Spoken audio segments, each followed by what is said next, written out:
Hello, I'm John Gaudet. I'm an expert on papyrus. I've been studying papyrus for 20 years. I wrote the book, Papyrus, the Plant That Changed the World. The reason I wrote this book, well, virtually I had no choice. I've been watching the wetlands of Africa disappear, and it's clear to me that as the swamps disappear, pollution comes in and pollution is winning. So the most obvious case is in Egypt, where the swamps from ancient times have all been taken out, and the delta has become very polluted. Swamps are still acting as filters out in Africa, but they're losing ground. This is mostly because as they're cleared, the pollution is not filtered out of the water. Now, in many of the swamps in Africa, the plant that dominates the swamp is papyrus. This is a plant that grows, it's a huge plant that grows up in the swamps. I've studied it for a long time. One of the most productive plants on earth, 15-foot stems that grow up out of the mat itself.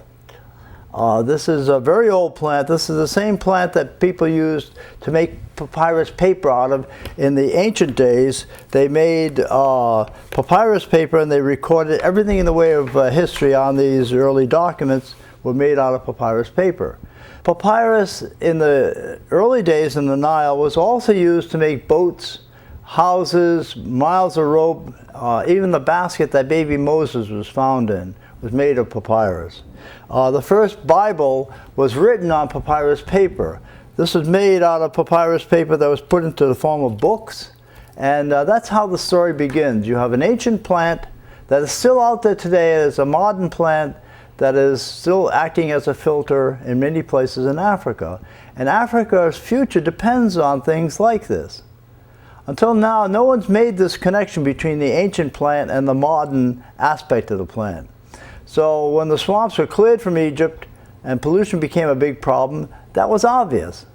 The wetlands that would have helped are not there, and the only thing is that there's a very large swamp that's still out there between Africa and Egypt. This is a swamp in southern Sudan called the Sud. It's the largest protected freshwater swamp in the world. And it's in danger now because of water war. The new nation of southern Sudan is under pressure to dig a canal that will drain it. It's called the Jonglei Canal. It will have a big impact on climate, water, people, fish, birds, wildlife, all things that are living in the area where the fighting is going on right now. So the Sud is a haven. It's isolated in time and space, unchanged from the days of the pharaohs. But now it's threatened by engineers who are in search of water. If the swamp is drained, the millions who live there will suffer, along with the herds of elephant, gazelle, millions of birds. And what I'm saying is that it doesn't have to be that way, as I explained in my book, Papyrus, the Plant That Changed the World. It's due out in June.